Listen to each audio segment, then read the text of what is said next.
우선 이제 자본주의가 주로 이제 펼쳐지면서 일가족 영역에서 가족 내에서의 따뜻함과 가족 내에서의 행복보다는 우리가 이제 그 삶의 중심 기관이 기업과 공장으로 들어간 거죠. 이렇게 돈을 벌고 자본주의의 그 영향을 받고 이런 거 경제적인 것들이 중심이 돼서 일중심적인 사회 조직으로 이제 재편이 되었다는 거죠. 그래서 취업을 선택하는 여성의 경우에는 일과 가족의 갈등이 전면화되는 거죠. 사람이 일도 하고 또 가정도 지키고 해서 일가정이 양립할 수 있으면 좋은데 뭐 체력적인 한계라던가 또 이제 어려운 부분들이 굉장히 많이 있는 거죠. 그래서 일과 가정의 양립 체계가 수월한 선진국에서는 여성의 경제활동 참여율이 남성과 비슷한 이 U자 커브, 거꾸로 된 그 커브로 나타내서 결혼, 출산, 자녀 양육으로 인한 여성의 경력 단절 현상이 거의 나타나지 않고 있다라는 거죠.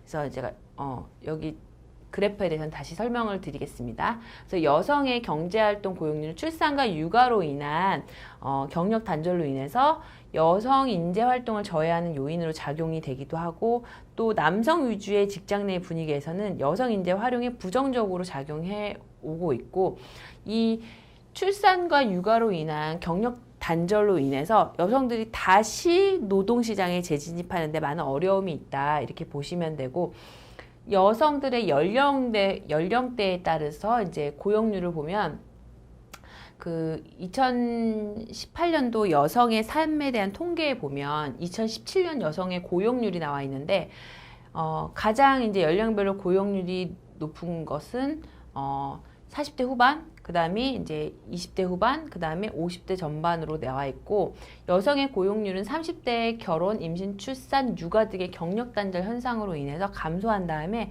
40대에 이제 노동시장에 재진입을 하는 M자형 모양을 가지고 있습니다. 여성의 고용률은 10년 전과 비교해 보면 20에서 24세와 40에서 44세는 감소한 반면에 다른 연령대는 모두 증가되었다라는 거죠.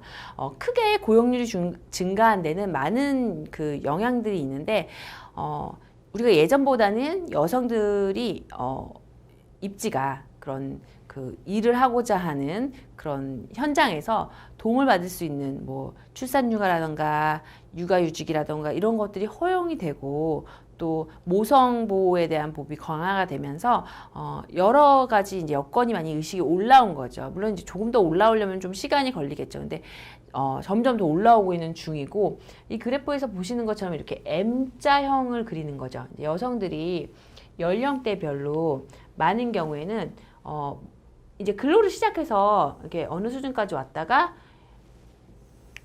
이 사이에 여성들이 임신, 출산, 그리고 육아를 하면서 경력 단절 기간이 된다라는 거죠.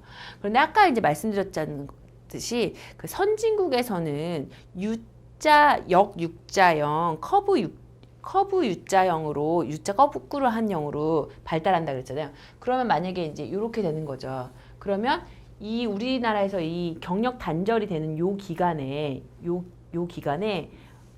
선진국에서는 경력이 단절되지 않고 이것이 이제 유지되는 경우가 있고 여기서 줄어드는 건 이제 나이로 인해서 이제 뭐 은퇴하시는 분도 계시고 뭐 여러 가지 사유에 의해서 고용률이 많이 줄어들지만 보통 사람들이 이야기하기로는 이제 이때가 계속 중요한 시기다. 어떻게 중요한 시기냐면 일적으로도 굉장히 많은 능력을 펼치고 다양한 일을 하고 또 능력을 인정받고 그런 시기인데 이러한 시기에 이제 여성들이 많이 경력 단절을 겪고 있으면서 다시 노동시장에 재진입을 하려고 했을 때 그 전에 했었던 일에 대한 경력이라던가 그런 뭐 노하우를 살리지 못하고 단순 노동을 하게 되는 경우가 많다는 거죠.